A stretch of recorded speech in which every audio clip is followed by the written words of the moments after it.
البدع والأهواء، أهل البدع العقائدية وأهل البدع السياسية. نقول بيننا وبينكم السلف، بيننا وبينكم الكتب، كان فيقول البدع بيننا وبينكم. Bismillahirrahmanirrahim. Alhamdulillahilladzi arsala rasulahu bil huda wa dinil haq liyudhhirahu 'alad dini kullihi wa kafaa billahi syahida. Asyhadu an la ilaha illallah wahdahu la syarikalah iqraran bihi wa tauhida. Wa asyhadu anna Muhammadan 'abduhu wa rasuluh sallallahu alaihi wa ala alihi wa sallama tasliman mazida. Amma ba'd. Ikhwani fillahi hafizakumullahu jami'an wa ra'akum. Semoga Allah Subhanahu wa taala senantiasa menjaga kalian semuanya. Naam, dan senantiasa mencurahkan nikmat-Nya kepada kita semuanya agar masih senantiasa bisa mempelajari dan mengajarkan ilmu Al-Qur'an was sunnah dimanapun kita berada. Yang insyaallah kita akan lanjutkan pelajaran kita mengenai ucapan atau dalil yang disampaikan oleh Al-Imam Al-Mujaddid Abu Abdullah Muhammad bin Abdul Wahhab An-Najdi At-Tamimi rahimahullah taala. Beliau melanjutkan di sini. Qala al-muallifu rahimahullah taala, berkata al-muallif, pengarang penulis kitab ini, Syekh Muhammad bin Abdul Wahhab, wa dalilu al-istighatsah qauluhu taala, dalil berkaitan masalah istighatsah adalah firman Allah Subhanahu wa taala, qauluhu taala, ittastaghitsuna rabbakum fastajaba lakum. Ketika kalian meminta al-ghaus, yaitu meminta perlindungan atau meminta agar dientaskan, dihilangkan perkara yang genting atau perkara yang menyusahkan kalian kepada Rabb kalian, fastajaba lakum. Kemudian Allah Ta'ala mengabulkan untuk kalian. Dan juga bisa bermakna ittastaghitsuna rabbakum, maknanya adalah ketika kalian meminta pertolongan kepada Rabb kalian, fastajaba lakum. Kemudian Allah Ta'ala mengabulkan untuk kalian. Kemudian di sana ada perbedaan antara isti'adzah dengan istighatsah. Perbedaan antara isti'adzah dengan al-istighatsah. Adapun al-isti'adzah, itu adalah apa? Adalah meminta dari Allah Ta'ala an ya'simaka, yaitu agar menjagamu.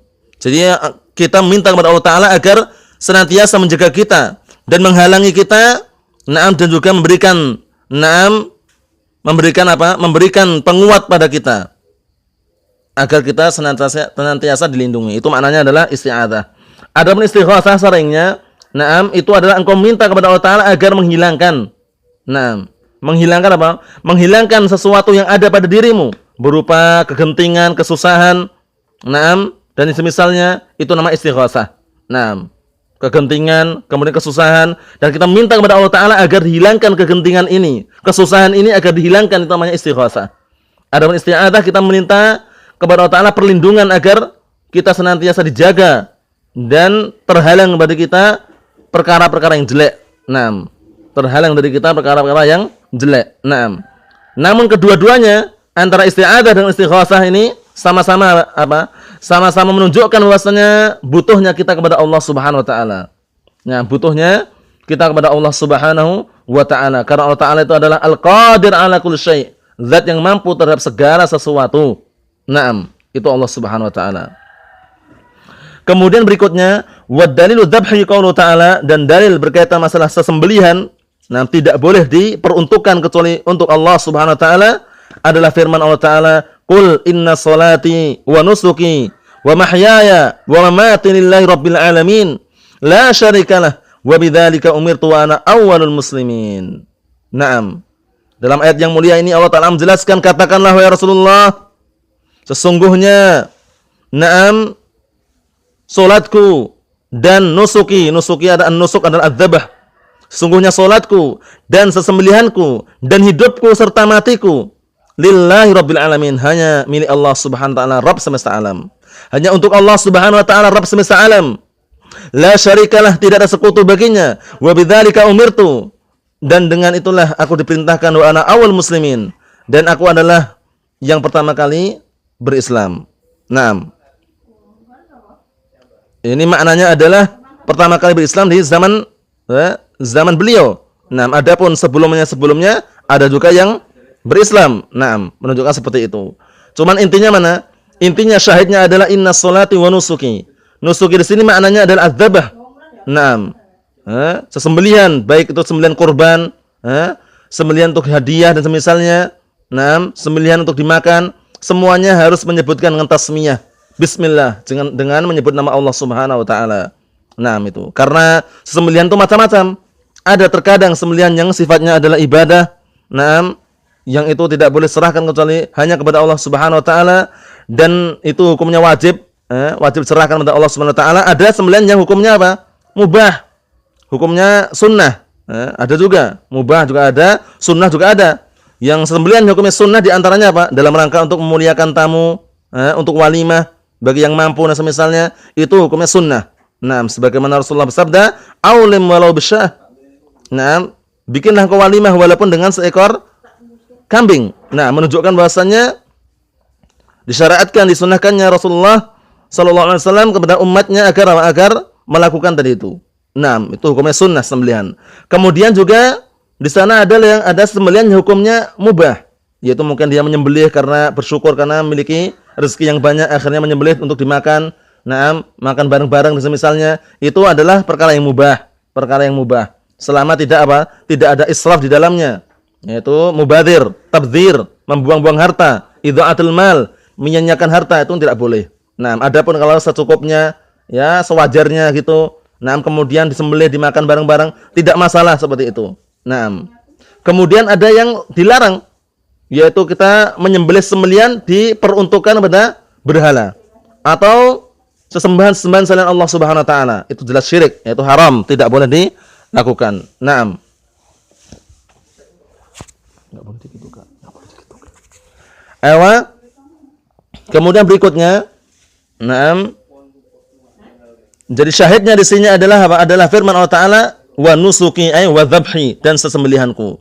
Nah, bahwasanya tidak boleh diperuntukkan kecuali hanya untuk Allah Subhanahu wa taala. Naam. Kemudian berikutnya, wa minas sunnati la'anallahu man dzabaha li ghairillah. Dan dalil dari as-sunnah adalah sabda Rasulullah sallallahu alaihi wasallam, la'anallahu man dzabaha li ghairillah. Allah Taala melaknat orang yang menyembelih untuk selain Allah Subhanahu wa taala, diperuntukkan untuk selain Allah Subhanahu wa taala, mungkin untuk berhala, mungkin untuk orang-orang saleh yang mereka anggap, atau untuk bebatuan, pepohonan dan semisalnya, semuanya itu adalah kesyirikan. Semuanya itu adalah kesyirikan. Al-ibrah bil haqa'iq, karena kaidahnya apa? Al-ibrah bil haqa'iq, yang dianggap itu adalah hakikatnya. Hakikatnya diperuntukkan untuk siapa? Nah, ditujukan untuk siapa? Untuk berhala atau untuk Allah Taala atau untuk selain Allah Taala? Intinya sesembelihan yang diperuntukkan untuk selain Allah Subhanahu wa taala, maka itu adalah kesyirikan. Naam. Maka itu adalah kesyirikan.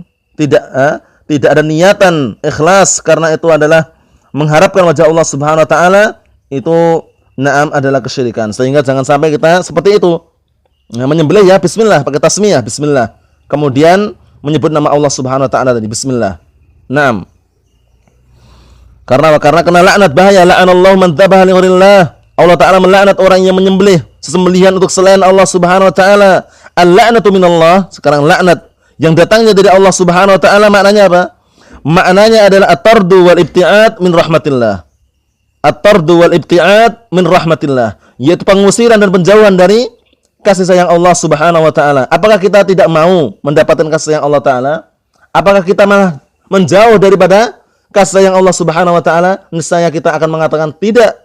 Justru kita akan senantiasa dan terus-menerus mencari keridhaan Allah Subhanahu wa taala, mencari kesayangan Allah Subhanahu wa taala. Namun jangan sampai kita menyembelih sesembelihan diperuntukkan untuk selain Allah Subhanahu wa taala, untuk berhala atau orang saleh atau orang sudah meninggal misalnya. Jangan. Nah, itu semua adalah kesyirikan yang harus kita jauhi dan harus kita tinggalkan. Naam. Kemudian, berkaitan masalah nadar dan juga yang berikutnya, insyaallah taala kita lanjutkan pada pertemuan berikutnya. Biidznillah taala. Cukup sekian dulu yang saya sampaikan. Semoga bermanfaat bagi diri anda pribadi dan kita semuanya. Biidznillah taala. Subhanakallahumma bihamdik, asyhadu an la ilaha illa anta, astaghfiruka wa atubu ilaik. Walhamdulillahirabbil alamin.